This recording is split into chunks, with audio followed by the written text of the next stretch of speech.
I know you have a background in systems design. We interviewed a guy called Nicholas Bowick, who reached out to me. He's never been on a podcast. I listened to it. Yeah. I loved it. He's great. I mean, and aeronautical engier. Honestly, he was great. Aeronautical engineers. But you have a background of understanding systems design. What is it about Bitcoin that enables it to do so much? Is it bringing balance to the world? Is it this kind of yin yang to a financial system where they've tried to force stability? I think it's the 3 E's. It's ethics, it's economics, and it's engineering. It's sound ethics, sound economics, sound engineering. And in ethics, it's this idea of a fair ledger and a fair asset. Satoshi created a way, Satoshi gave it away, Satoshi went away, right? If you want the roadmap for an ethical launch of a decentralized digital commodity, an open protocol for anything, it's you create it, you give it away, you disappear, right?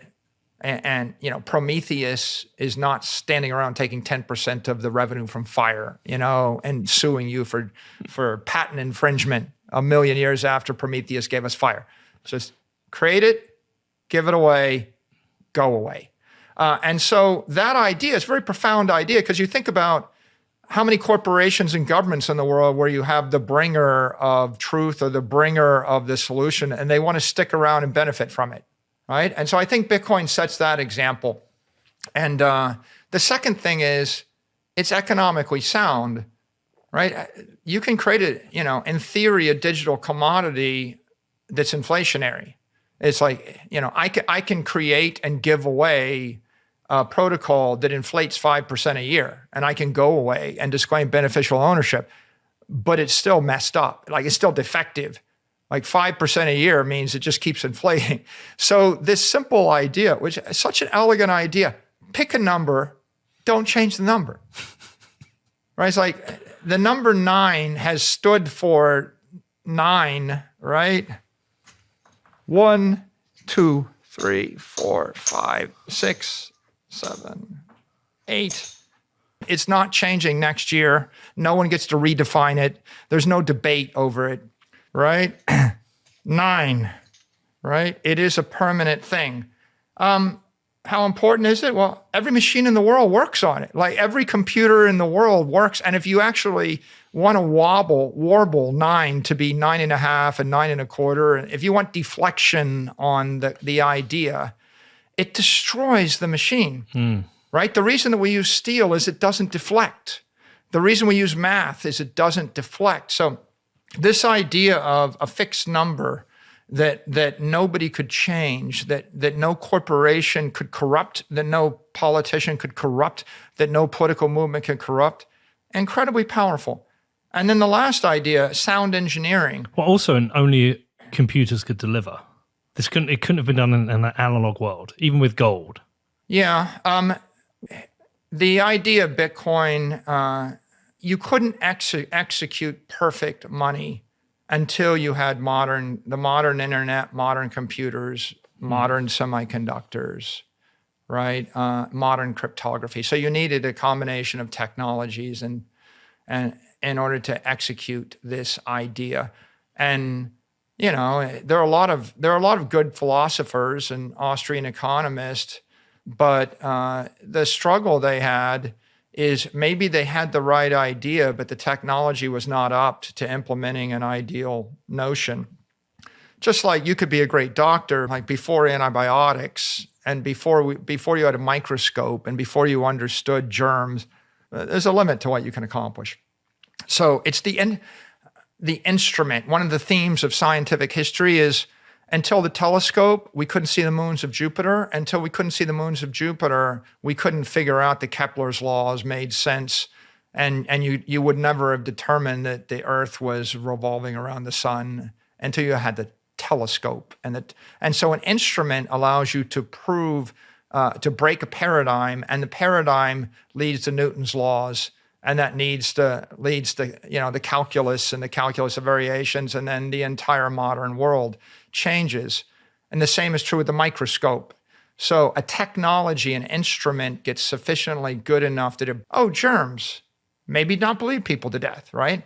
But it all kind of starts with things like grinding glass into optics to see a very small thing or see a very far away thing. Now, and Bitcoin, it required PGP, it required the internet, it required chips, not analog chips, digital chips, right? And semiconductors and CPUs. So that being the case, right? The third prong of the Bitcoin stool is engineering, and the thing that's beautiful about Bitcoin is it's a balanced, stable, engineered system.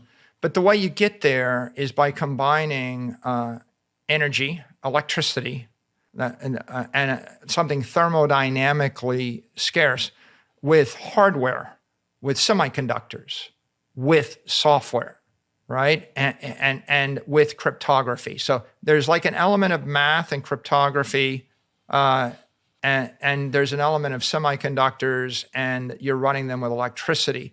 When you put all three of them together in an open protocol, then what you have is something which is stable that spreads virally, and eventually you get, the ASIC wars. And then what happens is people build big Bitcoin mining centers, and everybody thinks, that's bad, that's centralizing. But of course, the mining centers suck up so much electricity that they eventually have to run to the edge of the grid, and they're always running away from the center of civilization to the person that has the stranded energy, because you need almost zero cost energy. So what does that do? Well, that creates a phrase, balance of power, right? I mean, which is, kind of, it means a lot of different things, but we need a balance of power for the system to be stable. And how do I make it unstable? I take away the hardware component. If I go to proof of stake, all of a sudden your balance of power means, well, I don't need $5 billion a year of electricity. So that means people that have electricity are not actors. And I don't need hardware anymore. And that means that that there's no inertia from the hardware. And now I just need a software node. And now, of course, all of those nodes can be running in the Amazon cloud, or they could collapse down to 27 computers in one city. And you wouldn't know, and B, you wouldn't care. And so the system becomes very, very fragile. Aeronautical engineers are very sensitive to this. One of the reasons that they like Bitcoin, I think, is in an aircraft, you have to consider all these factors. The shape of the aircraft matters, but the avionics matter, but the balance matters, but the conditions matter. And when you design the aircraft, someone goes, I just want to change the couch. You want to change the couch and put a different couch in an aircraft. They might charge you $96,000 of engineering to actually run the weights, the balances. They got to consider, will the couch catch fire? In the event of a crash landing, right? Is the couch rated for 16 Gs? Or will the couch break loose and kill everybody? Et cetera. And so you have all of these second order, third order, fourth order concerns in aviation and aeronautical engineering. And you don't really have those concerns if you're just a hacker. And so people that are computer programmers, they just write code, it works, their world is very simple. But people that build spaceships, and people that build airplanes, they actually have to consider a circumstance where one system fails, one system gets jammed, there's a storm, there's wind shear, and all of those things are irrelevant except in the last 15 seconds of the flight, when they're certainly going to kill you. And they have to design the system such that in the last 15 seconds of the flight, if such and such happens, we don't all die. But Bitcoin's similar to that. Austin Hill said this to me. He said the engineer of Bitcoin needs to be like aircraft engineer or rocket engineering, in that you cannot have a catastrophic failure. A catastrophic bug, I mean, look, I know Bitcoin's had it in the past, but a catastrophic inflation bug could be terminal for Bitcoin. I totally agree. Yeah. I totally agree. The more you know about engineering, and I think the more you know about economics, and the more you know about ethics, the more conservative and the more considerate you become about any change to the protocol. Like you radically change from proof of work to proof of stake. It's not just an engineering lapse where you centralize and you make the system unstable. It's also an ethical lapse because now you've actually created a staking network and you converted a commodity into a security, an investment contract, and it's it's also an economic lapse long term because you have destroyed part of the free market that was supporting your network, right? You've just nationalized $20 billion worth of mining rigs and seized them. And now you've just disincentivized any miner from ever investing in your ecosystem ever again. And you've disincentivized anybody else. If a government seizes $10 billion of your property, you want to invest money in that country, right? So it's an economic disaster to nationalize property. And it's an ethical disaster to steal from somebody or to seize control of what should be a decentralized network or a commodity network. But also it's an engineering disaster because you've basically taken something which is anti-fragile, nearly indestructible, that is guaranteed to get more secure technically over time, and you've converted it into a bunch of software running on a server, and you're hoping that the 5 people that control the updates don't get compromised. Right? If I get control of the people that control the code that release or unrelease staked assets, that's a problem. But you could shut down all Bitcoin development, right? And arrest every single developer. The miners are going to keep working. And someone would spin up a new development group in some other country, and start to work from where we left off. So I think that system engineers are just naturally they're very thoughtful, and they want to create self-stabilizing systems. For example, you design an airplane, you put the wings down like this, it's unstable. Okay, it'll spin fast, but that means it'll go into a tailspin or a death spiral, crash and burn, if you lose control of it for 50 milliseconds or 100 milliseconds. That's a very dangerous machine. You need very complicated software.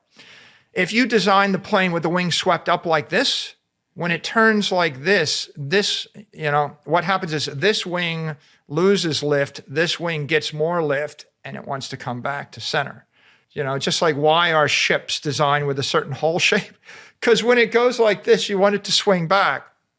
Why don't we put a big weight on top of the ship, like over the mast? Because when it goes like this, it wants to capsize.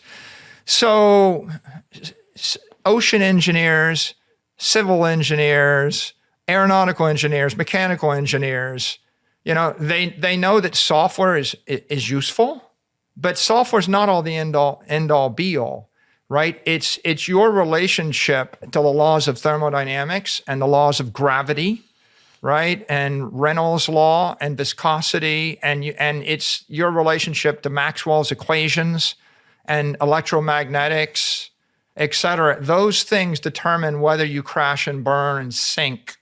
And if you've got a stable vehicle or a stable network, yeah, you can write some software, and maybe you need some software, right? I mean, I need software in an airplane, and you can, and well done, software makes it safer. But when the software engineers get out of control, like on the Boeing 737 MAX, and someone says, well, we have to upgrade the software and we have to do the latest, greatest, right? And let's just go ahead and get the update out.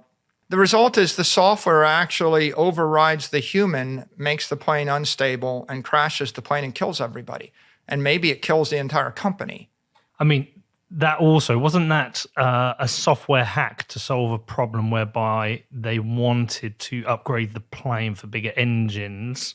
They didn't want to upgrade the the hull.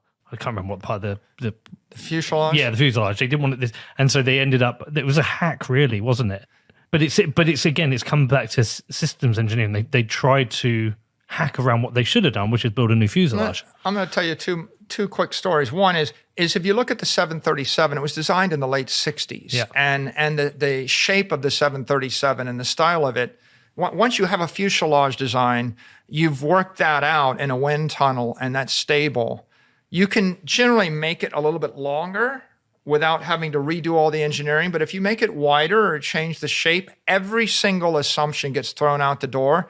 Change the shape of the fuselage slightly, the plane crashes and burns, and it becomes a $10 billion or $100 billion exercise to do a new plane. That's why the 737 didn't change for 40 years. The Gulfstream 5 is based upon the design of the Gulfstream 4, based on the design of the Gulfstream 3, based on the design of the Gulfstream 2, which is a 70s aircraft. So for 40 years, the Gulfstream didn't change. Global Express, same thing. You don't want to change these airplanes. And that teaches aeronautical engineers to be humble.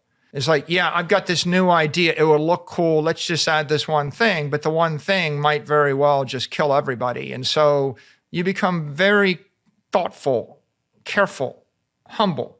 One more observation. This is a funny one, but I had a chance to go on a tour of the U.S. military, the DoD, and the same tour that all the generals take when they first make general. And they would take some VIPs, and they would take you to the Pentagon and show you how they fight wars. And then they took us to show us the ballistic submarine pens, and we went into a ballistic nuclear-powered submarine.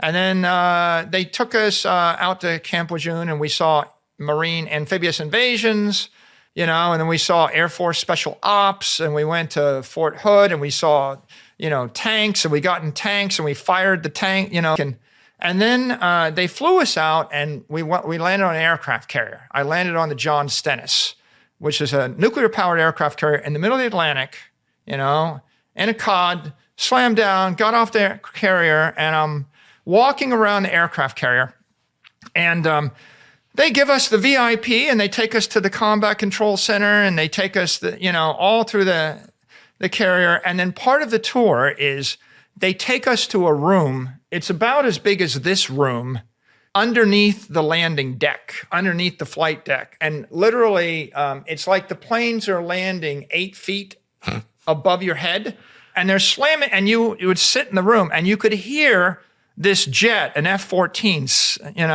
slamming down, on the jet of the aircraft carrier. And, what's in the room is a long cable, and there's a little black and white television, closed circuit TV, black and white TV. And there's 3 naval enlisted people, seamen, and the one of them has a clipboard, and the other one is staring at the television, and the third one is standing next to a big crank. So they stare at the television, and I can see the airplane coming on approach, and it slams on the deck. Bam! You could hear it.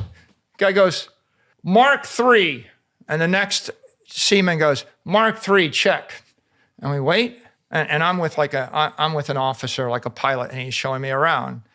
And I stare at it again, and in 60 seconds, you see a plane coming down and slams into the deck. You can hear the entire room rattle. And the seaman goes, Mark 4. And the next one goes, Mark 4, check. And the guy with the clipboard does a check. Okay. And I say to this guy I'm with, the officer, I said, what are they doing? It looks like they're just counting landings off of it's like 2 people or 3 people to watch planes slam into the aircraft carrier. He's like, yeah, that's what they're doing. And I said, really? He goes, yeah, they're going to count to 100. And when they get to 100, that guy there is going to pull that crank, and this cable is going to rotate. They're going to replace the existing steel cable. The cable is the tailhook cable that winds up to the deck. And when that plane lands, the tailhook would catch the cable. Yeah, and it would keep the plane from crashing into the ocean. And I look at it and I go, well, isn't this something they could computerize? You would think a computer could count from 1 to 100, right? And then just rotate the cable.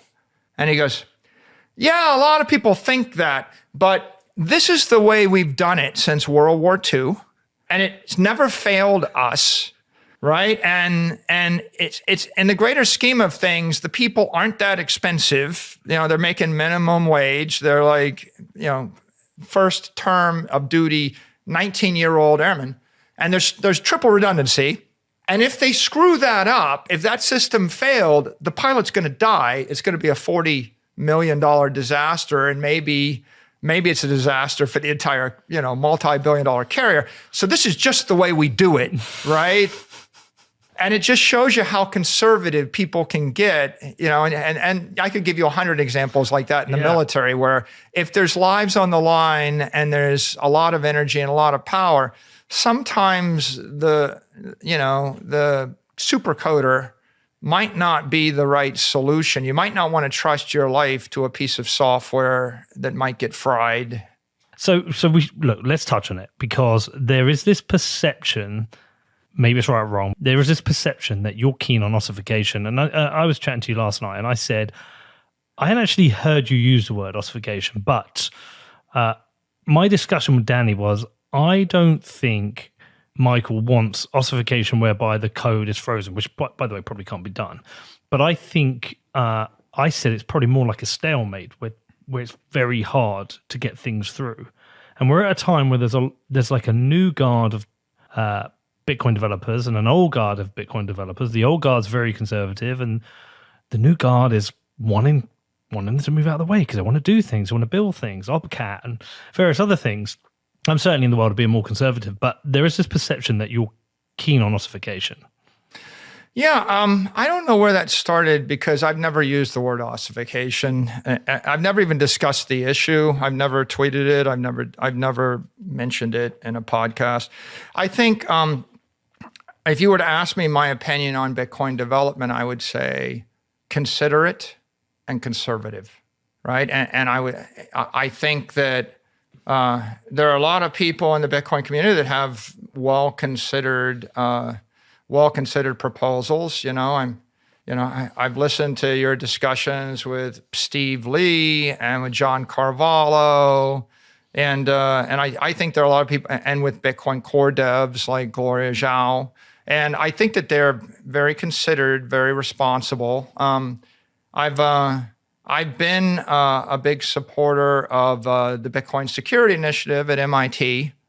And I think generally my view on this is Bitcoin is an extraordinary protocol, maybe the most successful protocol, the most important protocol in human history. Certainly it's up there with base 10 math and English and the like. So I think the Bitcoin protocol is very important. I also think that we ought to prioritize integrity. You said, am I in favor of Bitcoin ossification? No, but am I in favor of Bitcoin integrity? Yes. Bitcoin security? Yes. Right? Bitcoin stability? Yes. I definitely believe in stability. Like, do I think that the numbers 1 through 9 are stable? Yeah. If you want to call them ossified, we could debate it, but I think it's an irrelevant thing. I think ossification is a straw man put forth by people that have a progressive proposal. And if someone says, hold it now, let's think about it, right? They can say, well, you just don't want to change anything. Well, I mean, the truth is, I think it's a mistake to presume that you have to change the protocol in order for Bitcoin to be successful. I think there's a lot of software. I mean, you have to write software to make the nodes run. You have to write software to make the Bitcoin mining work. You have to write software for the wallets. You have to write software for communication. You have to consider bugs in the software that might prevent the nodes from coordinating, right? There's a lot of software to consider. And if someone wants to write a full node Bitcoin that runs on the iOS versus Android versus some new operating system versus whatever, right? I think those are all reasonable considerations, and we're going to write software. I even think there's a place to write software to check the network, right? Is the network healthy? To monitor the network.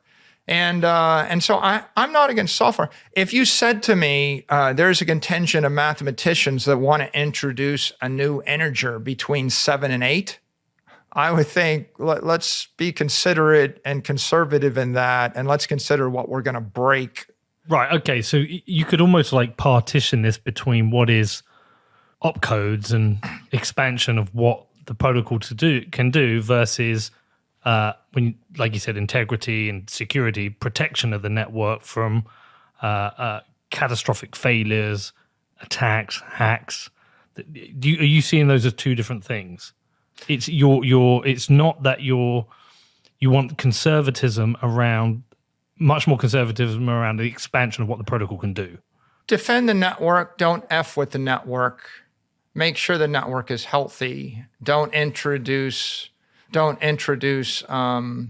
risks, unnecessary risks to the network that might infect it with a disease. But any substantial change, there'll always be some risk. I mean, we saw that with Taproot, right? With Taproot, we made it a lot easier for people to put inscriptions. And that was an unintended consequence. Was that like a warning shot for you? Was that what made you think about this? Everybody's Bitcoin journey is different. I mean, I didn't really start thinking hard about Bitcoin until 2020, and my focus on Bitcoin was the asset, the economics, the adoption throughout the rest of the world. And if you look at all my writings and look at all my podcasts, you won't see that I ever took a public position on Bitcoin development, Bitcoin Core, SegWit, Taproot, or the like. And in fact, SegWit was before me, before my time, right?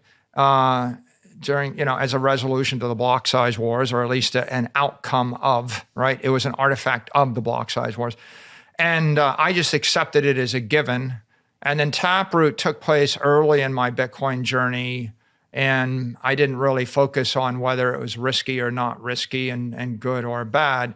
I think I'm only now getting to the point where I start to think hard about the philosophy of Bitcoin development. And I think that's appropriate. Wait 4 years, study things, think about it, because maybe your opinion when you first get started might be modified by some experiences. Just to add to that are you having to consider how much people listen to you in the weight of opinions you might have?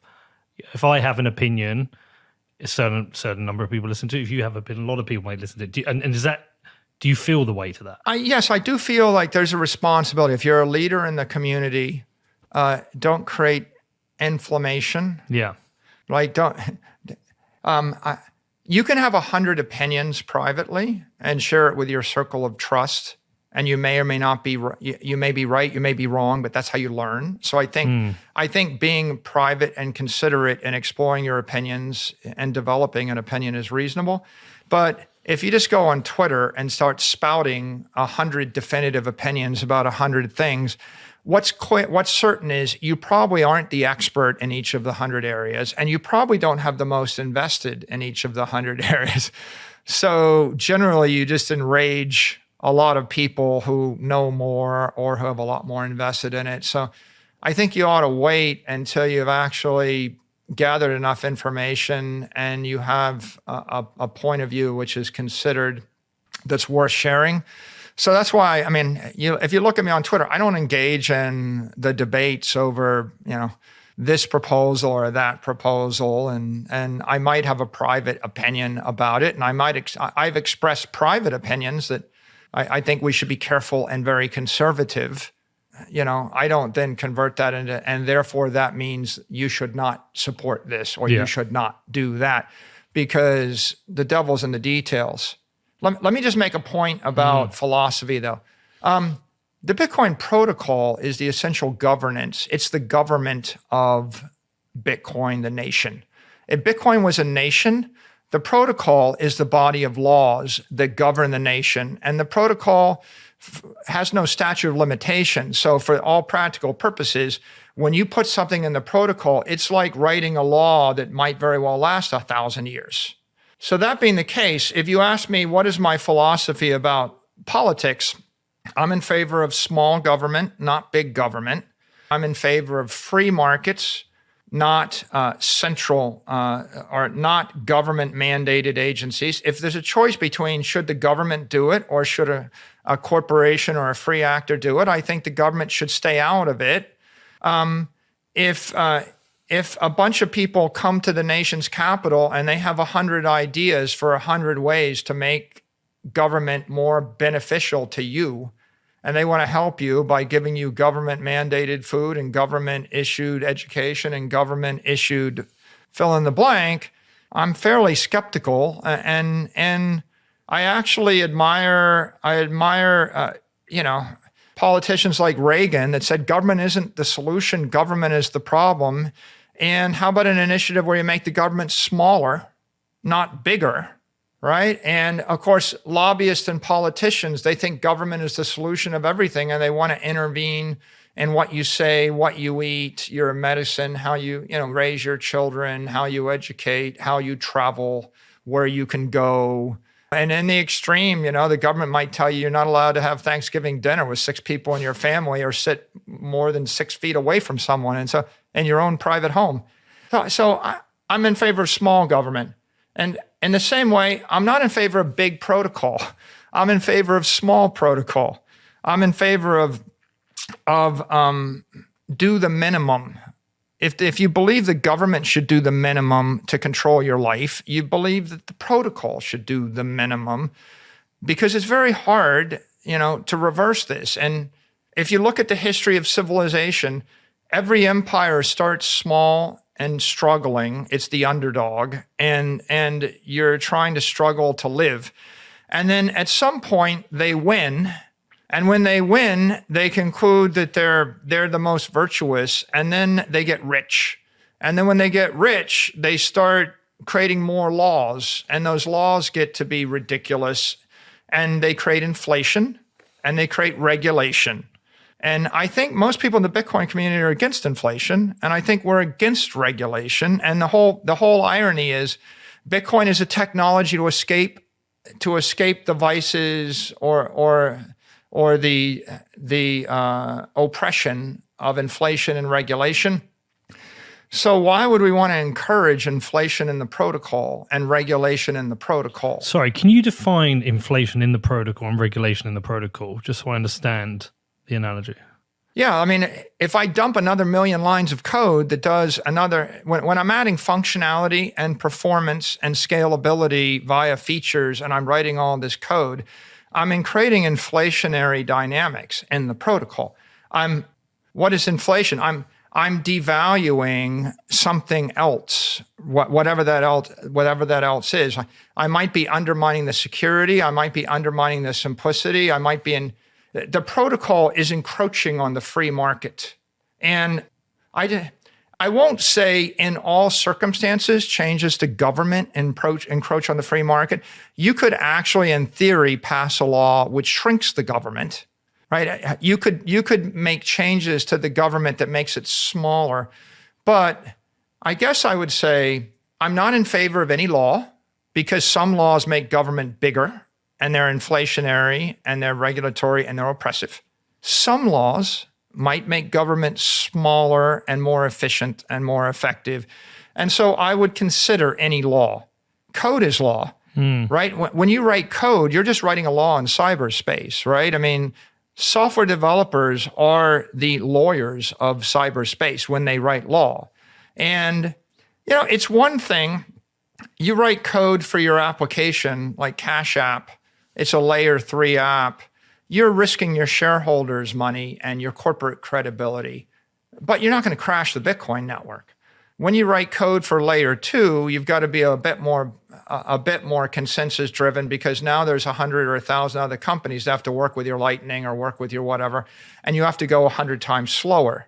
But when you write code for layer 1, the protocol, either you're in different stages. In the first few years of Bitcoin, it wasn't sure it would work. You had the catastrophic inflation bug, and you have to move fast and take risks. And you might destroy it. I mean, most of the early protocols were defective I mean, there's a 99.9% failure rate. But in this particular case, Bitcoin survived, and they took that risk and they survived. And yeah, Satoshi changed a lot of stuff fast, but Satoshi was risking $1 million or $10 million. Today we have $1.4 trillion, and we are in the third stage. I think the second stage was like the block size wars around then, where there was something very valuable and there was some serious issues to be worked out, and you had multiple camps, and the protocol did suffer inflation. SegWit was inflation. The big blockers would have been more inflationary. So there's a lot of regulation, inflation that was introduced. Sorry, how was SegWit inflation? It took the block from 1 megabyte to 4 megabytes, right? It created all that extra block space. Yeah. Right? So you could do things with SegWit that you couldn't do before. But some would argue that that was good for Bitcoin. I think it was good for Bitcoin. It wasn't necessarily good for the Bitcoin miners, right? The point is, if you increase the block size and you change that dynamic, it's not clear you didn't bankrupt a bunch of Bitcoin miners that would still be in business today. So, we can go back and forth, but it stands to reason that when you add functionality or scalability or performance, you're actually depriving someone else in the ecosystem of their property rights, of their opportunity, right? And so, a perfect example, like if I took the block size up by a factor of 10 and transaction fees fall by a factor of 10, right? There's someone on the other side of transaction fees, they've just had their revenue destroyed, right? And so that is inflationary, and it'd be obvious if you just took 21 million to 42 million, that's first order inflation. But when you increase the bandwidth from 1 megabyte blocks to 4 megabyte blocks, that's second order inflation. If I take the transaction bandwidth up by a factor of 100, that's hyperinflation of the bandwidth in the second order. That would bankrupt all the Bitcoin miners. And so if you bankrupt all the Bitcoin miners, there's an ethical lapse, there's an economic lapse, and there's also a thermodynamic or a security lapse. And not only are you depriving the Bitcoin miners of their property, you're also depriving the Bitcoin holders of their security, and you're undermining the political stability, the economic stability of the holders as well as the miners. And you're doing it maybe to create fast blocks or more bandwidth. But there's been a lot of work that's been done to make transactions more efficient, blocks more efficient. So is all that work inflationary? Are they all is that is all that depriving the miners? I think the ethical line here is, if the free market does it consistent with the existing protocol, then that's just a Darwinian evolution of the free market. Like if people all decide to use Cash App and do lightning transfers between Cash App and Coinbase, and we didn't change the protocol, there is a decrease in transaction fees. But the point is, you didn't jam it into the protocol against the will of everybody in the Bitcoin ecosystem. It was a natural artifact, right, of the free market. And I think that the free market naturally will create more efficient companies and more efficient layer 2 protocols, and they will scale the network. They are scaling the network, and that is a risk. But you don't believe we're done scaling at the protocol level, do you? Well, let me come back to this. When I invested $1 billion in my Bitcoin mining rig, I accepted the risks of the existing protocol. When someone changes the protocol so as to bankrupt me with a protocol change, right, they have actually deprived me of my economic rights and introduced a risk I didn't sign up for, right? That's the ethical distinction which converts something, in some cases, from a commodity to a security, right? If a government, if I go into a country and I invest billions of dollars in a Bitcoin mining rig and it's legal, and then the guy wins the election and changes the law and makes it illegal and seizes all my Bitcoin mining rigs, right? That was an ethical lapse, right, at the governmental protocol level. So if I go and I invest in Bitcoin mining and then a bunch of companies launch some ETFs and all of a sudden the transaction fees go to zero because companies launched an application on layer 4 of the network, the free market bankrupted me. But a protocol developer didn't. So the point really is... But hold on, sorry, I do want to challenge this because I don't think I think when you sign up, when you put $1 billion in, I think you're signing up to a protocol that has a developer community that does have changes. That's something you accept. You can voice opinion that you want it to be conservative or not change. But we do want the protocol to be more efficient at a protocol level. And, we have had important changes. Bit 16 that brought in multi-sig. We've dealt with transaction malleability. We have had SegWit that brought Lightning. I think these changes are always going to come. And I'm with you on the conservatism, but I still think changes to the Bitcoin protocol is the free market. Because it's never one developer who can change things. Look, we've seen developers want to bring things in and they've just haven't managed to get the consensus from other developers. It has to go through social consensus. For a soft fork to get approved, miners have to signal. So isn't that the free market deciding that they want the upgrades? I don't see it that way. I see it as, I'm a lawyer. I go to London. I lobby a politician to pass a law making it illegal for soccer clubs to operate in Bedford. And in response, the lawyer passes the law because I gave him a campaign donation and I explained how I wanted to turn Bedford into the next Disney World. And it's going to bring jobs at Disney. And I think that you would be irate if a lawyer or a lobbyist was lobbying for laws that impact your family, your business, your friends. And I would be like, oh, it's just the free market. Okay, I went to DC and I got a law passed that made the pipeline illegal. Oh, who paid me to get the law passed? The other pipeline. So there's one guy that's got $50 billion because he's got the only pipeline, and the second pipeline was shut down by some lobbying in DC. I view that as corruption. And so I think that if you're able to deprive some economic actor in your nation or your network of billions of dollars or millions or hundreds of thousands or trillions of dollars of economic property rights by lobbying to actually change the law, right? I think that introduces moral hazard. And so I think that protocol changes. Like, would you be supportive of a protocol change that stole $50 billion from a company in the Bitcoin ecosystem? No, I wouldn't be supportive of it. Yeah. No. Somebody else says, well, it's just a free market. Well, I would say it like this. But hold on, for that company to lose 50 billion, say from a starting point of 100 billion, say you're saying cut in half, everyone would be cut in half. So no, not necessarily.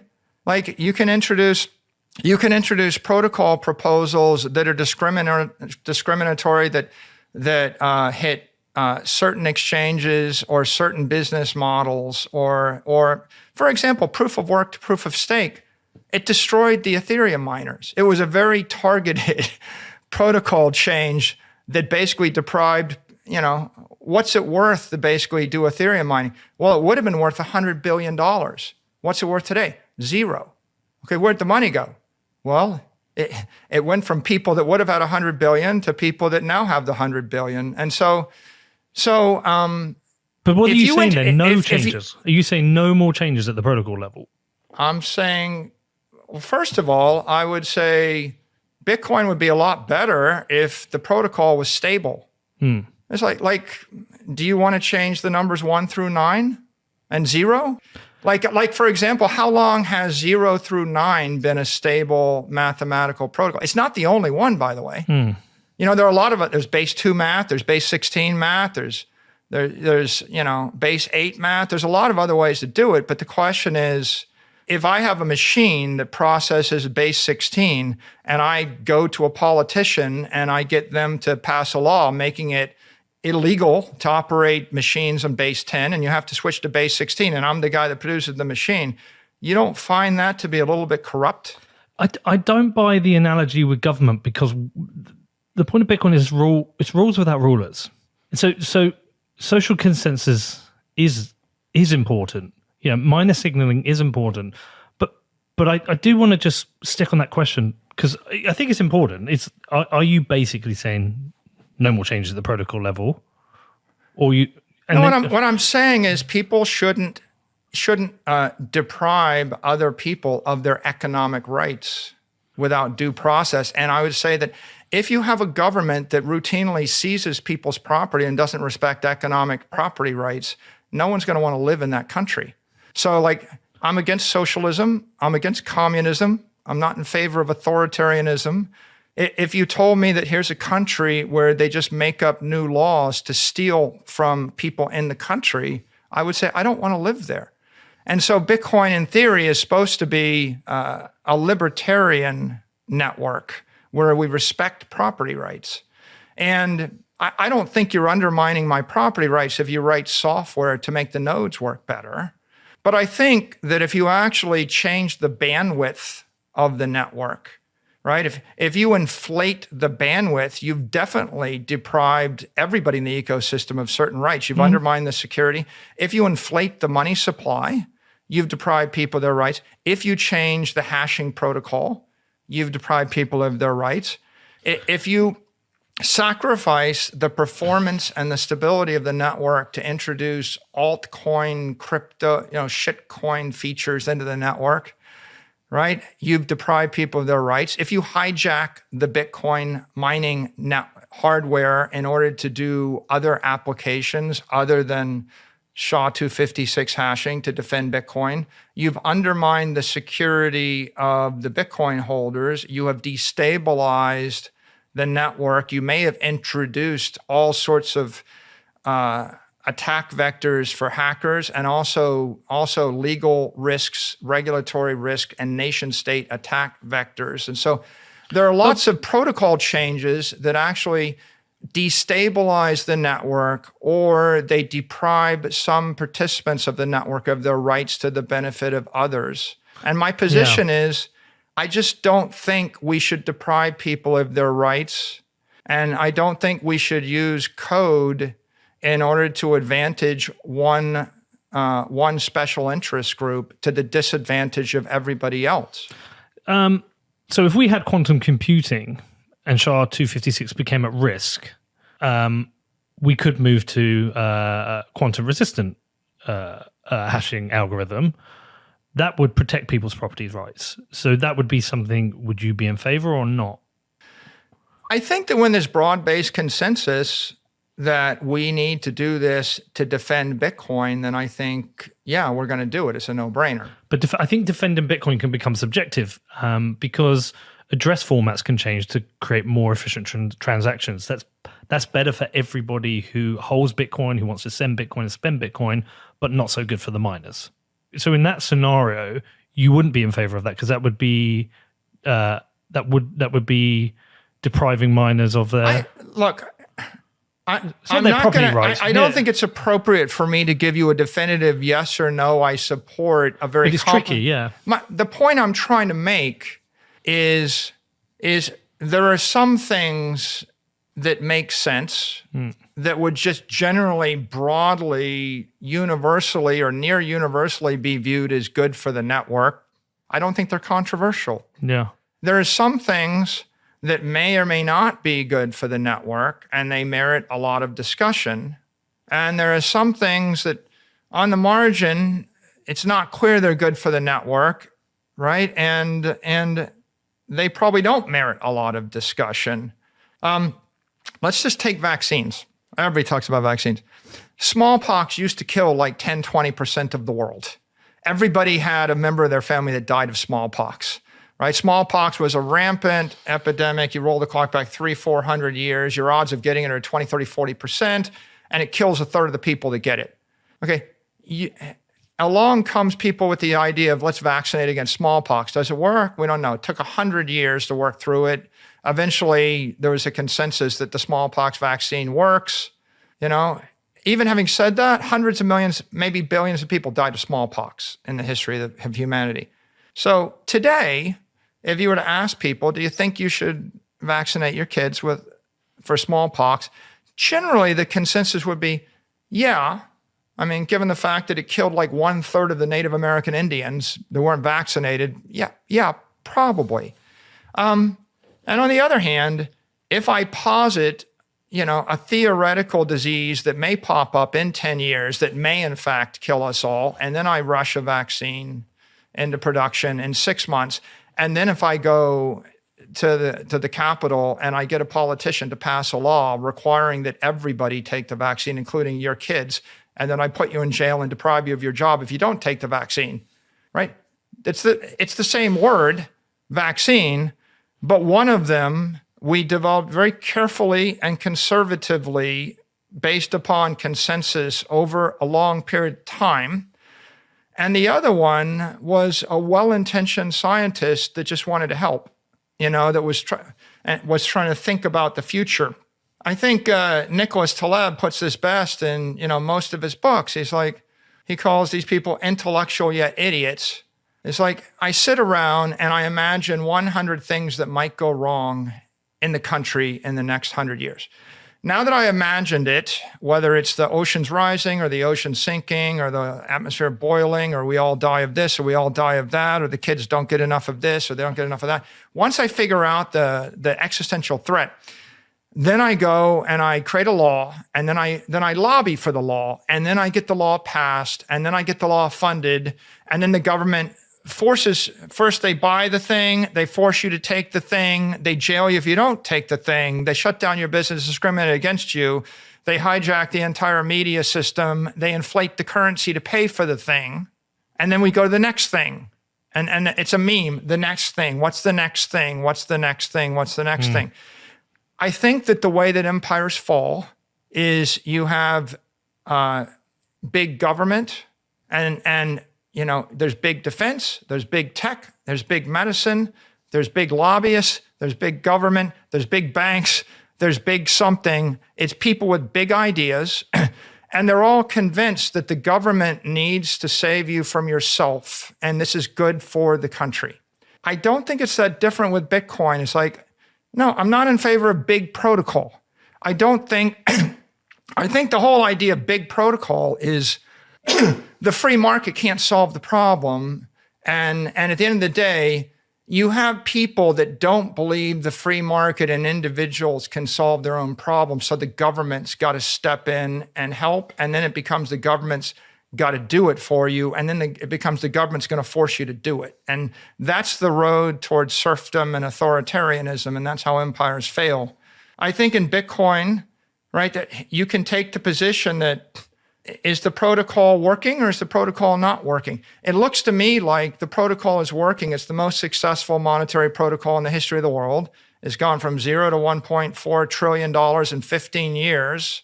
It looks like it's on a path to go to 14 trillion, and I don't know why it wouldn't go to 140 trillion. So I look at it right now, and it looks like the protocol as it stands is capable of going to the point where it constitutes 5, 10, 20% of the capital in the world.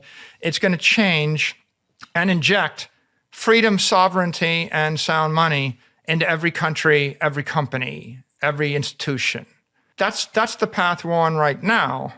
And so why would you want to interrupt that, right? And I think that the danger is you can figure out how to break it, right? Like if you just get out of the way and let the free market function, there are 300 million companies and there's thousands and thousands of agencies and there's 8 billion people that are going to adopt the protocol and the world will be a much better place. And I happen to be the optimist that thinks less is more, let the protocol work. And in the words of, Hippocrates, do no harm. Right? I think when you have a healthy child, if I come into your house and I say, I know you got a healthy children, but I have this theory that maybe in their 60s, they're going to die of something. And so I want to try my experimental drug on them now. Yeah, fuck off. You would tell me, get out of your house. At the end of the day, but how much worse is it if I say, well, I have a theory that the entire world's going to end in 40 years and I want to try my experimental drug now just to inoculate us against it. I'm quite the optimist. I actually think that Bitcoin is going to succeed. It is succeeding. It's succeeding as fast as it could reasonably succeed. And we ought to try to avoid the tendency to F with it, right? Remember the meme, I just heard about Bitcoin, I'm here to fix it? Well, so if I had come into Bitcoin in the first 4 years, I said, I heard about it, but here's my list of BIP proposals to fix it, how would people react? Yeah, it's I know. Yeah. It's like, fuck off, right?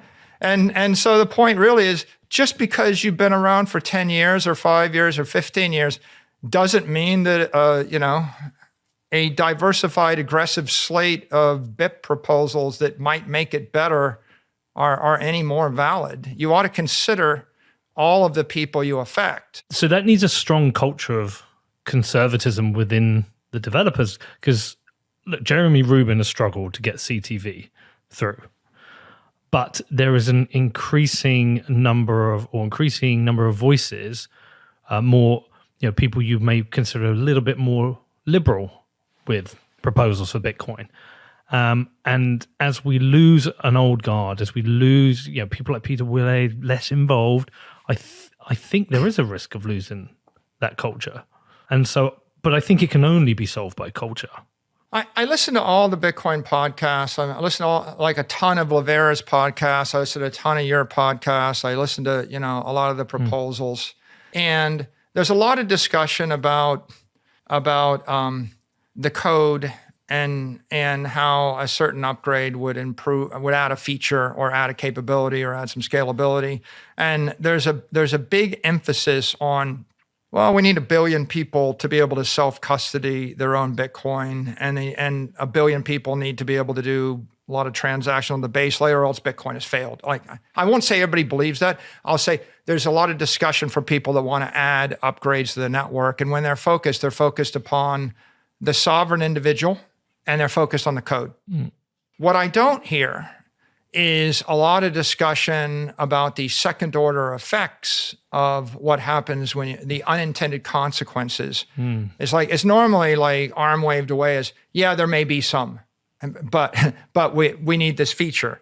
And of course, we could see the unintended consequences, and sometimes you don't always see them all, but there's a lot of them.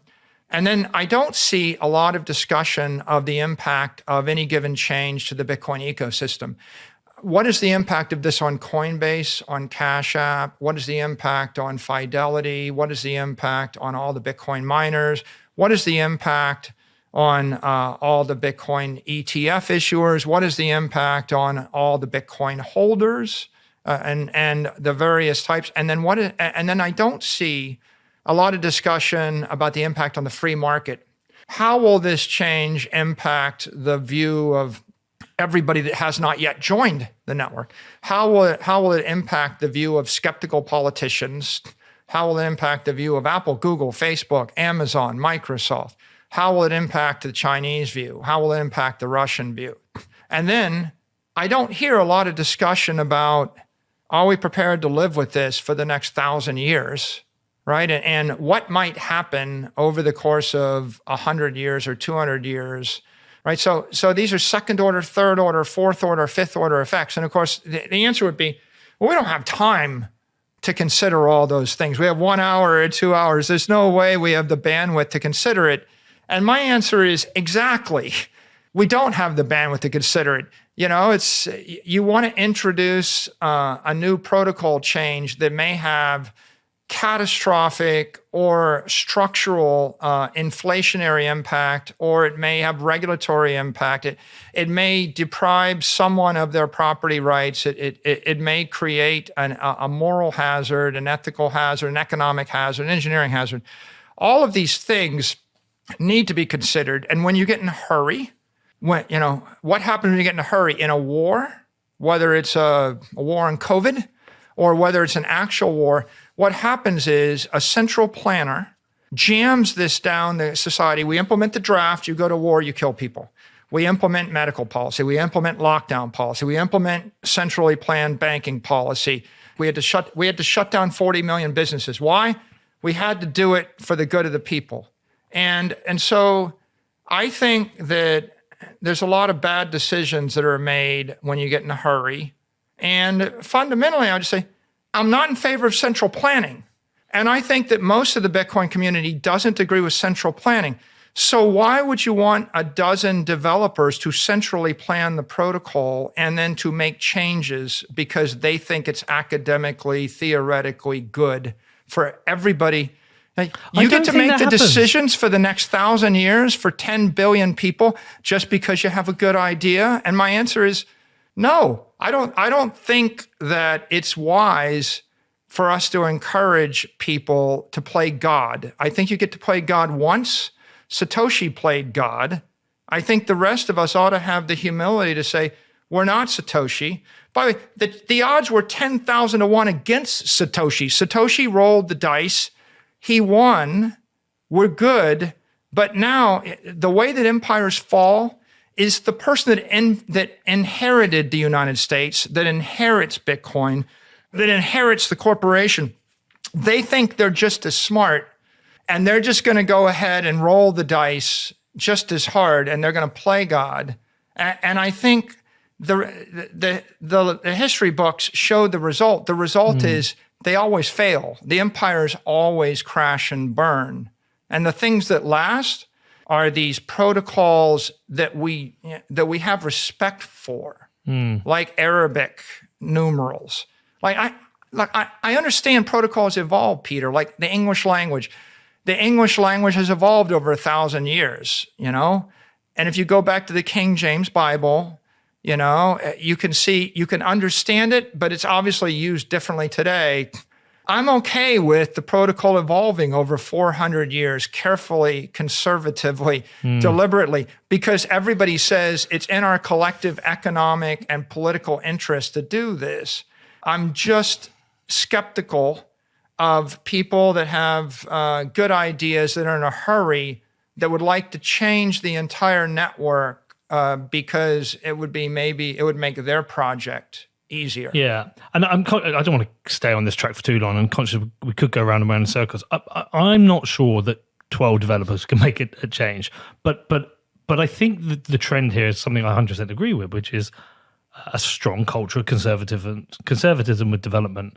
I always tend to lean towards what an Adam Back thinks, what a Matt Corallo thinks, what a John Carvalho thinks with regards to things. And there tends to be this culture of conservatism. And I think we've kind of had that, really. I mean, I joined during one upgrade, and there's been one big upgrade since. And right now, I haven't seen anything on the table that I really like. So I think we're in agreement. And I agree with you on those names, too. Yeah. I mean, I think that there are voices of reason and voices of maturity and voices of conservatism and experience. And the other point to be made is the protocol doesn't have to do everything. That you have to leave opportunity for functioning and scalability to the layer 2, to the layer 3s. And oftentimes the most aggressive protocols, they dismiss the role of corporations in this entire equation. Like the idea of be your own bank. It's like, well, everybody's just got to be their own bank. But I think at some point we're sacrificing the interests of sound money in pursuit of the ideal of sovereignty of the individual. And it's not clear to me that you get both, right? And certainly you don't get both at the same time. Like maybe sound money introduced in a sly roundabout way would be a monetary asset adopted by every bank, every government, every corporation. It backs every currency. It backs every piece of debt. It backs every equity. And everybody in the world universally agrees on it. And we still have corporations. And I think if you consider it, it's pretty obvious you're going to want corporations to generate electricity, run your hospitals, do your dentistry, create complicated equipment, et cetera. So I think that if you allow for corporations to exist, then some of the existential threats that we imagine that force us to take risk and rush protocol changes, those kind of dissipate.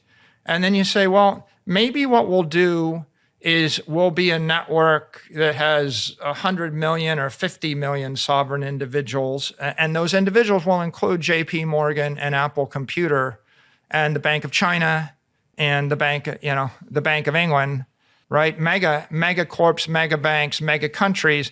And maybe we're safer if they all join the network Yeah. as opposed to construct a network to keep them out. Yeah, I think this is kind of the conclusion I've come to, because for about a year now I've been asking the question, is that can you be self-sovereign on the Lightning Network? And I've got a range of answers, not particularly good or convincing, but an economy based on sound money is certainly leaps forward. And look, it might just be a case that if you are sovereign on the base chain, that is a privileged position you get. Not everyone can have that. Jeff next door can't have that. On that subject, I think it's important. People sometimes say, well, that's just like the gold standard and gold centralizes.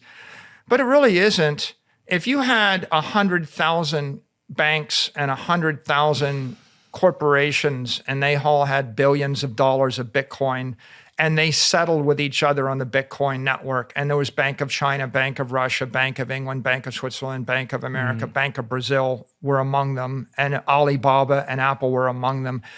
I think that your rights as a Bitcoiner and your freedom and your sovereignty would be much better defended by all of those powerful actors that also adopted the Bitcoin standard. Because what you're doing is you're replacing 40,000 banks that are all trading through one node, right? The Central Bank of America, right? You've got one bank that controls the monetary policy and the value of the reserve asset of every corporation and every bank in the Western world. You're replacing that with the Bitcoin base layer and Bitcoin the asset, and that's a vision we can achieve in the next 20 years or 30 years. We can achieve that in our lifetime, and we don't have to change the protocol to achieve that vision of every powerful entity on Earth universally settling with each other and trusting each other using Bitcoin the asset and Bitcoin the base layer.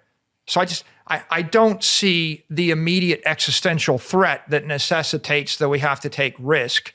I do think that if we put our focus on getting every powerful entity on Earth to adopt Bitcoin that isn't, we convert all of our potential enemies into friends, and we accelerate adoption to the 8 billion people much, much faster than making protocol adjustments. Okay, so this makes the next question even more interesting, because I think I'm aligned with you, but what about developer funding? Because that has come up with various accusations. But what's your position on developer funding, and do we have enough developers? I think we should fund developers in a surgical fashion, knowing what their priorities and principles are. So like when I listen to the principles of the Bitcoin core devs, like Gloria, they're pretty good principles. Yeah. Right? They're very grounded, very thoughtful, considerate. Now, and it's very, when I listen to the principles of Steve Lee, they're very good principles, It's granite, make the granite good, make sure it doesn't crack, and then trying to think about how we stay decentralized and stay rock solid. When I think about principles, from Carvalho, I think pretty good principles. And then I look at every project and I think some projects strike me as being improvements. And then I look at others and I think someone says, well, we just really want to duplicate all the functionality of Ethereum on the Bitcoin network. And and I'm like, well, I don't know if that's such a good idea. At some point, Bitcoin is succeeding because it doesn't do certain things. Right? Sometimes the absence of a feature is the feature, and if we did everything, we'd be less successful. And so humility, suggests that you got to know your limitations. So here's what I don't agree with. I don't agree with unlimited, ungoverned funding for anyone that wants to change or lobby for a change to the Bitcoin protocol. I think that when you have unlimited, ungoverned funding for people that wish to modify the protocol, it's like you're trying to give yourself a disease. And what happens when you overeat, overdrink? You give yourself metabolic disease. So I don't want to give ourselves cancer, and I don't want to give us a heart attack. And here's what happens when you have big charity. When you have a mega billionaire, right? You could point to Gates, you could point to Soros, you could point to whatever, and they start by trying to do good for the world. So they're like, I want to help, save the world from global warming. I want to save the inner cities. I want to do this. That $1 billion trickles down 3 levels. And by the time it gets to the 5th level down, it's financing someone that wants to defund the police. It's like gay rights ends up financing, men in the women's locker room beating the shit out of the girls. It's like, well, did it start that way? There's no one that financed it thinking that. But what happened is, if I made $1 billion gift right now and I said, here, my $1 billion gift is to make Bitcoin better. Well, that money might find its way into a bunch of crypto shitcoiner hands, and they might decide to port Ethereum to Bitcoin and create proof of stake. And then they might go and start spending hundreds of millions of dollars to lobby for something which is just whatever they think it's better. So I think that I think it's a bad idea. Big charity. By the way, I don't like big government, big medicine, big defense, big lobbying, big protocol, big charity. What are they all? They're all centralizing organizations with infinite power run by a few people at the top. And the person at the top is like, big tech, I just want to help the world that's in panic. And so I'm going to censor everybody that uses the following 6 words. They don't think that they're doing the wrong thing. They think they're helping, but big centralization results in a distortion by the time it trickles down. And so that's why I'm not in favor of big development. I don't want a developer industrial complex, right? And the irony is, people worry about Wall Street taking over Bitcoin, right? The criticism I've got on this topic is pointing out to certain Wall Street firms that maybe it's not a good look to provide unlimited, ungoverned funding, to development efforts that might destabilize the network, right? For example, would you want the people that support the other crypto networks, the proof of stake networks that are centralized, would you want them to be funding Bitcoin development initiatives to make Bitcoin better? No. Okay, so do you want people that don't distinguish the difference between those two to fund all the Bitcoin core devs? My point really is I'm in favor of thoughtful, principled development. But in terms of dollars, I think you can go 10,000 times as fast on the layer 3 and above because you're just risking your company and your shareholders, and you should go fast. I think on the layer 2, I think you should go 100x slower on Lightning or any other layer 2, and you need to bow to the community consensus. Even like with the Orange protocol that MicroStrategy looked at, we got people concerned about the efficiency. The first thing I did is I said to my devs, go talk to all those people, figure out what their concerns are. Don't do anything that makes it worse, right? I think you have to be politically sensitive, and you have to seek consensus at layer 2, and you got to go slower. But at layer 1, I think you should be 10,000 times slower. It's like if I said to you, Peter, I'm showing up in the UK. I'm going to launch a business. Do you want to oversee everything I'm going to do and tell me whether I can do it? And you'd be like, I don't have time. Do whatever. If it works, it works. If it doesn't work, it fails. If I said, Peter, I just got put in charge of the UK. I'm the dictator. And I'm going to put in place a law, and it will last for 1,000 years. And I've got 20 good ideas. Do you want to talk about it in an hour? Do you want to talk about it a day, a week? Or actually, is there something reflexive about that where your skin crawls and you go, here's the difference between Bitcoin protocol. You could say in a way, I'm more conservative about the Bitcoin protocol than I am about the government of the United States or the UK or the EU. At least you can leave the United States. You can leave, if the government gets, how many laws there are? It's 10 million pages of laws on the books, right? They didn't used to be. Ask George Washington what he thought about that, right? So most governments, they just stack up 100,000 pages, million pages, 10 million pages of regulations, and they're all inflationary, regulatory, and then the heart stops and the society collapses or it gets cancer. And that's the end of the civilization. But here's my issue.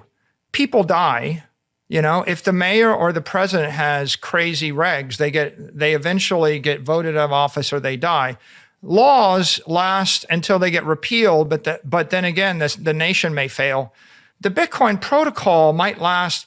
It should outlast any politician, and it should outlast any government. So I think when you're inserting stuff in the protocol, whether it's SegWit, whether it's Taproot, whether it's the next good idea, you have to be saying, well, how do I feel about this 150 years from now? I'll give you one simple example. The mayor of New York City gets to pass a zoning ordinance in the year 1776 saying you can't build buildings more than 5 stories because it's not safe then. Okay, then along comes steel and 5-story zoning ordinance don't make any sense. So we repeal that zoning ordinance. But then what if every mayor of New York got to put another covenant, another lien, another zoning ordinance on the land? It's like, you can't bake bread, you can't have fires, you can't have a nuclear reactor, you can't have explosives, you can't use steel, you can't use electricity, you can't build more than 50 feet up in the air. Every one of them had a reason.